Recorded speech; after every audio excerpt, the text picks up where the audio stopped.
Hello நண்பர்களே, எங்கள் வீட்டு தோட்டத்தில் வந்து பார்த்திங்கன்னா மரவள்ளிக்கிழங்கு செடி வந்து இருக்குது. ஸோ அதில் வந்து பார்த்திங்கன்னா மரவள்ளிக்கிழங்கு இப்போ வந்து வளர்ந்துருந்துச்சு. ஸோ அந்த கிழங்கை பிடுங்கலாம் அப்படின்னு சொல்லி நானும் வந்து பார்த்திங்கன்னா களக்கட்டு மம்முட்டி எல்லாத்தையும் எடுத்துக்கிட்டு அதை போய் பிடுங்க வந்து ஆரம்பித்தாச்சு. இதை பார்த்திங்கனாலே தெரியும், கிழங்கு வந்து மேலே வந்து நல்லா ஒரு பெரிய கிழங்கு வந்து வளர்ந்துருக்கு. ஸோ அதுக்கு அந்த பக்கமும் வந்து பார்த்திங்கன்னா இன்னொரு பெரிய கிழங்கு வந்து வளர்ந்துருக்கு. ஸோ மொத்தம் வந்து பார்த்திங்கன்னா 2 கிழங்கு பெரிய பெரிய கிழங்குகள் வந்து இருக்குது. எங்கள் வீட்டில் வந்து பார்த்திங்கன்னா நாங்கள் வந்து வேலி ஓரத்தில் வந்து பார்த்திங்கன்னா மரவள்ளி கிழங்கு கன்றுகளை வந்து நட்டு வைப்போம்.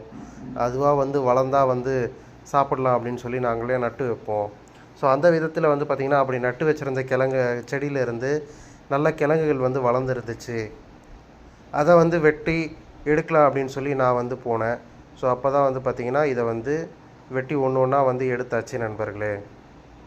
ஸோ வந்து பார்த்திங்கன்னா 2 பெரிய பெரிய கிழங்குகள் வந்து எங்களுக்கு வந்து கிடச்சிது. ஸோ அந்த கிழங்குகளை வந்து கழுவி சுத்தம் பண்ணி எடுத்து வச்சுக்கலாம் அப்படின்னு சொல்லி அதை வந்து வெட்டி க்ளீன் பண்ண ஆரம்பிச்சிட்டேன் நண்பர்களே.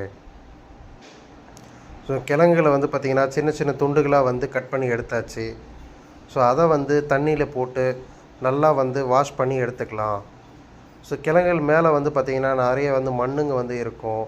அந்த மண்ணெல்லாம் வந்து நல்லா சுத்தம் பண்ணி கழுவி ஒரு ஒரு கிழங்கா வந்து நம்ம வந்து எடுத்துக்கலாம்.